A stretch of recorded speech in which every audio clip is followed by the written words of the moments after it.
Gram सभा सुख मदद नगर के ईमानदार कर्मठ सुयोग्य शिक्षित व युवा प्रत्याशी आपके अपने जुगल किशोर सिंह को अपना बहुमूल्य वोट देकर भारी से भारी मतों से विजयी बनावे।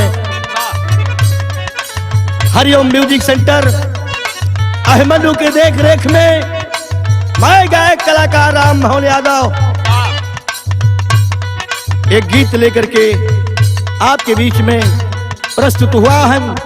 उम्मीद है कि प्यार दुलार अवश्य देंगे और जुगल किशोर के ऊपर भी ध्यान देंगे। वाह मास्टर लाइन बा। जुगल भैया के अपने जितैया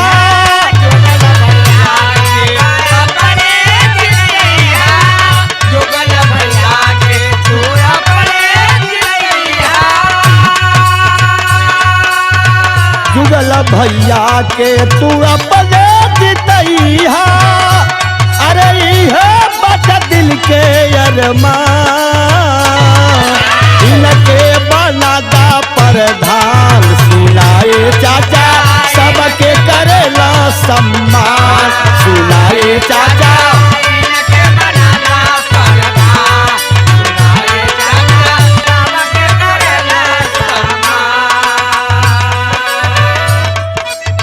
सबही के काम होई सबके विकास हो जुगल भैया नाही करी है निराश हो।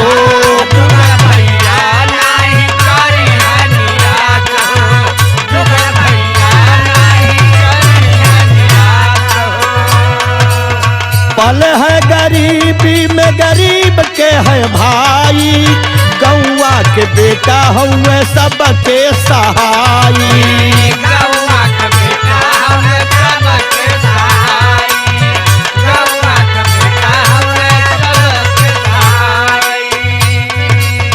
हाथ जोड़ कहतानी सबसे ये दादा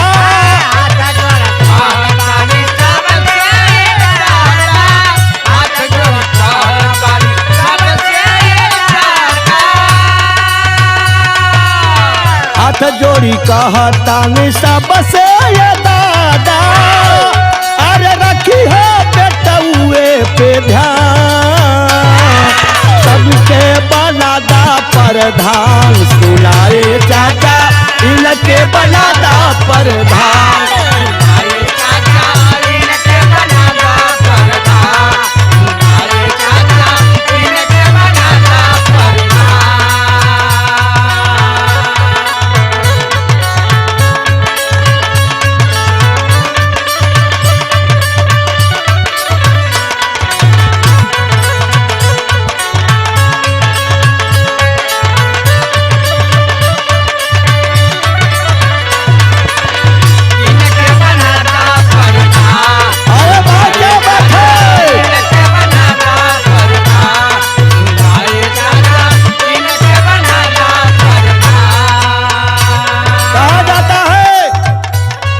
गंगा की कसम जमुना की कसम सतलज का किनारा बदलेगा अरे युगल किशोर भैया अगर बनेंगे प्रधान तो सुख मदद नगर का नजारा बदलेगा।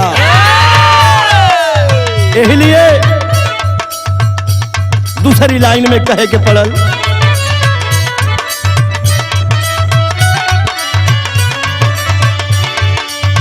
गौवा जवार के सुंदरता बढ़ई है गली गली रोड या खड़ंजा लगवई है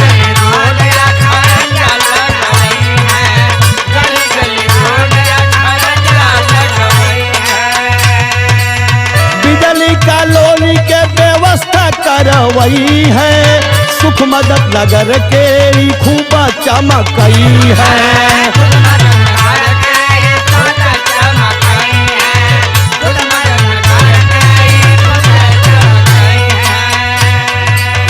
जीत गई है युगल जीत गई है युगल भैया सभे लोग कहेला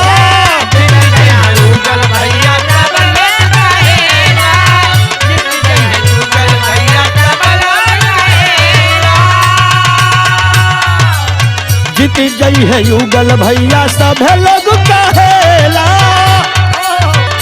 अरे खुश होई है सगरो किसान, इनके बनादा प्रधान सुनाए चाचा, इनके बनादा प्रधान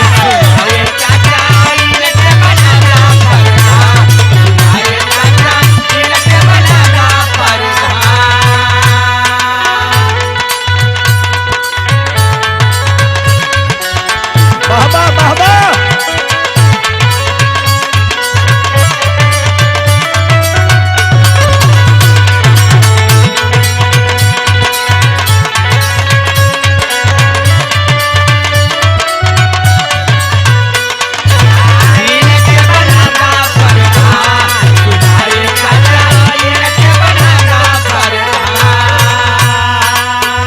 यदि सुखमदत नगर के लोग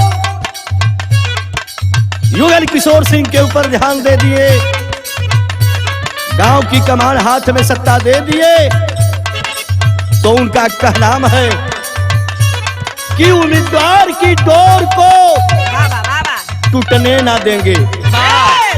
अरे उम्मीदवार की डोर को टूटने ना देंगे, विकास के काम को कभी रुकने ना देंगे। चौमुखी विकास कराना है तो जुगल किशोर भैया को जिताना। मनवा के कोमल बाटे नेक बा विचार हो, जुगल भैया के बाई है व्यवहार हो।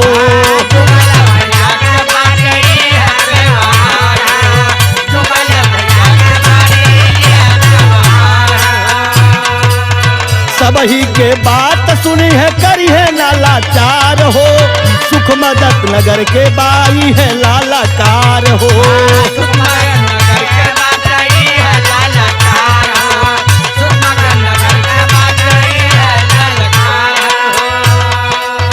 मनवा के कोमल बाटे नेक बा विचार हो, जुगल भैया के बाई है व्यवहार हो।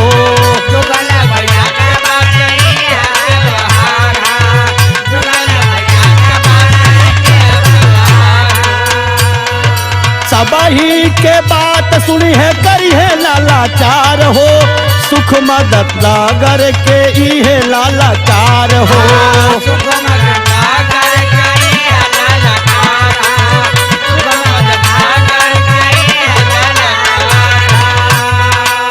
दाई के गीत कहे राम भवन यादो,